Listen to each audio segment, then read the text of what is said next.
Good morning. मैं अरुण कुमार आपके सामने उपस्थित हूँ एक नया वीडियो लेकर, जिसमें हम आज पढ़ेंगे socio philosophical perspective of education. ये कोर्स कोड 202 है, जिसके अंदर हम बात करेंगे इस कोर्स के विषय में। आज हम सबसे पहले डिसाइड करेंगे रैशनल, कि जो socio philosophical perspective of education है उसका रैशनल क्या है, उसका तर्क क्या है। The philosophical and sociological dimension influence education as a whole and are reflected in the aims, process, practice of education. This paper introduces the philosophical and sociological perspective on education with a view to initiate inquiry and discussion on significant facets, themes and questions regarding education in India, that is how education is both the means and product of social change, how multiculturalism and concept of composite culture have impacted educational practices, education policies, and how the movement of human right, education and children rights have reshaped the content and process of education. ये rational है इस subject का, कि इस subject को क्यों पढ़ा जाता है। इसके अंदर दो पार्ट है, फिलोसफिकल एंड सोशियोलॉजिकल, जो एजुकेशन को प्रभावित करते हैं एज ए होल, और जो AIIMS and process of practice जो एजुकेशन के उसके अंदर दिखाई देते हैं। This paper introduce the philosophical and sociological perspectives, two types of perspectives here, philosophical and sociological, on the basis of education, inquiry and discussion. इसके फैक्ट है, themes हैं और क्वेश्चंस हैं। How education is both means and product of social change, कि कैसे mean and product social change का है।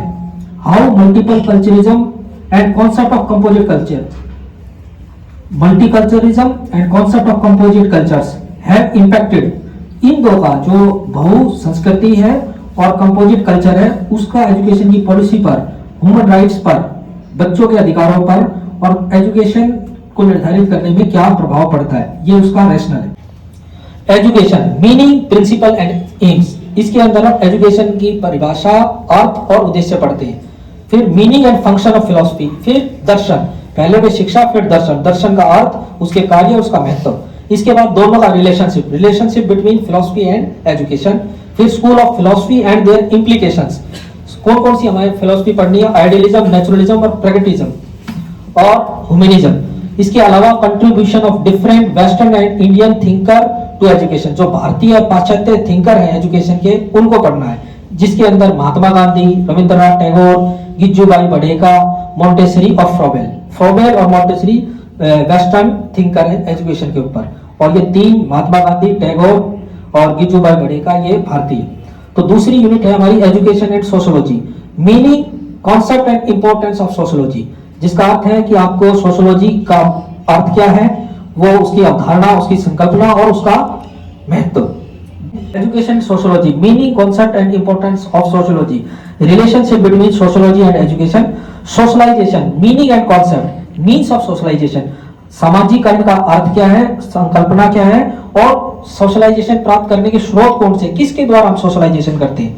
इसके बाद सोशल डाइवर्सिटी का अर्थ है कि सामाजिक विभिन्नताएं, कास्ट की, क्लास की, मोबिलिटी की, लिटरेसी लेवल की, पॉवर्टी की, रीजन की, लैंग्वेज की, एंड सोशलाइजेशन।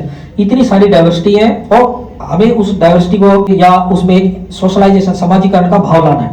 फिर है contemporary society and children rearing practices, कि आज की जो समकालीन सोसाइटी किस तरह की है और उसके अंदर बच्चों को जो पालने की जो प्रक्रिया है वो किस तरह की है। उसमें सिंगल पेरेंट है, वर्किंग पेरेंट्स है, न्यूक्लियर एंड जॉइंट फैमिली है, एंड चिल्ड्रन है जो ऑर्फनेज या रिफॉर्म होम्स के अंदर रहते हैं। उनके ऊपर इस सोशलाइजेशन का क्या इफेक्ट पड़ता है, वो हमें इसमें पढ़ना है। Role of education to promote inclusion in school and society, कि रोल ऑफ एजुकेशन, शिक्षा इंक्लूजन के लिए कैसे प्रमोट करती है, उस चीज को हमें पढ़ना है। तीसरी यूनिट है हमारी culture and value education. Culture के अंदर हम कॉन्सेप्ट, कल्चर का कॉन्सेप्ट का अर्थ है कि उसकी संकल्पना, कल्चरल डिफरेंसेस की सांस्कृतिक विविधता कैसी है और वो इन्फ्लुएंस कैसे करती है एजुकेशन को। इसके बाद composite culture, concept and importance, composite culture कैसी है, क्या होती है और उसका महत्व क्या है। फिर मल्टीकल्चरलिज्म, बहुसंस्कृतिवाद, इम्प्लीकेशन फॉर एजुकेशन, शिक्षा में बहुसंस्कृतिवाद को कैसे लाया जाएगा। फिर वैल्यूज, कॉन्सेप्ट, टाइप्स, वैल्यूज क्या होती है, उसका संकल्पना और प्रकार, सामाजिक और नैतिक। सोर्स ऑफ वैल्यू एजुकेशन, हमें वैल्यू एजुकेशन कहाँ से मिलती है? Inculcation of values through cocurricular activities and community service. Inculcation of values, हमें बच्चे के अंदर वैल्यूज प्रोवाइड करनी है कोकुलर एक्टिविटीज और कम्युनिटी सर्विस के द्वारा, उस चीज को हमने इसके अंदर अध्ययन करना है। फिर teachers role in development of moral and social values. Teachers role, समाज में शिक्षक का जैसे योगदान होता है सामाजिक और नैतिक वैल्यू के लिए, वो क्या है? Education for piece, concept and guiding principal, हमें शांति के लिए शिक्षा। के बाद है education and social change. Social change, सामाजिक परिवर्तन क्या होता है और इसकी प्रक्रिया किस तरह से होती है? Meaning and process. Causes and effects of social change, जो समाज में परिवर्तन हुआ है वो किन कारणों से हुआ और उसका क्या समाज पे इफेक्ट पड़ा है? एजेंसी ऑफ सोशल चेंज, जो एजेंसीज हैं सोशल चेंज लाने की वो कौन कौन सी है? Social awareness and social change, सामाजिक चेतना और सामाजिक परिवर्तन, ये दो कॉन्सेप्ट है, इन दोनों को समझना है। समाज में जब चेतना आती है तभी सामाजिक परिवर्तन आता है। फिर education as a means and product of social change. Education का मीन क्या है? एजुकेशन दो रूपों में कार्य करता है, एक स्रोत के रूप में, एक माध्यम के रूप में। Human rights and education, unit 5, human rights, need and importance, हमें ह्यूमन राइट्स जो है मानव अधिकार हैं उनकी आवश्यकता क्यों है और इसका महत्व क्या है? फिर universalization, universal declaration of human right 1948 के अंदर मानव अधिकार का ह्यूमन राइट चार्टर जो बना है उसमें क्या क्या प्रावधान है? राइट ऑफ द चाइल्ड, जो बच्चा है, बाल अधिकार है, वो कौन कौन से हैं? किसके अंदर? यूएन यूनाइटेड नेशन का जो कन्वेंशन है 1989 उसके तहत। इसके अलावा नेशनल कमीशन और protection of child rights, function and duties, जो राष्ट्रीय कमीशन है जो मानव अधिकार है, राष्ट्रीय का मानव अधिकार आयोग जो है उसके क्या कार्य है, क्या ड्यूटी है? वैसे ही दिल्ली का भी है, उस कमीशन के जो चाइल्ड राइट्स हैं उसकी क्या ड्यूटीज है, एक राष्ट्रीय और एक दिल्ली। इन चीजों को, ये 5 यूनिट हैं जिनके विषय में आपको पढ़ना है और इसके अंदर कुछ किताबें जो सजेस्टेड रीडिंग दी गई हैं उसके बारे में भी हम बताएंगे। इसके अंदर यूएन बिसावल की किताब है philosophy of education, new Delhi, dominate publisher and distributor, इस किताब को आप पढ़ सकते हैं। इसके अलावा जॉन डीवी की किताब है democracy and education, New York Macmillan company की, इसको आप पढ़ सकते हैं। इसके अलावा हुमायूं कबीर की है इंडियन फिलॉसफी ऑफ एजुकेशन, उसके विषय में जो एजुकेशन फिलॉसफी है उसके विषय में, जो एशिया पब्लिकेशन हाउस की है। ठीक, एस माथुर 1997 में लिखी थी philosophy and social well foundation of education, Agra की विनोद पुस्तक मंदिर 1997 के अंदर। इसके अलावा है जॉन डीवी की किताब school and the children, Macmillan company Delhi, available in Hindi school और ट्रांसलेशन। फिर इसके बाद है कृष्ण कुमार की what is worth teaching, orientation Longman, उसकी किताब, कृष्ण कुमार की बहुत बढ़िया किताब है, उसको आप देख सकते हैं। जिद्दू कृष्णमूर्ति की कृष्णमूर्ति और एजुकेशन 2006।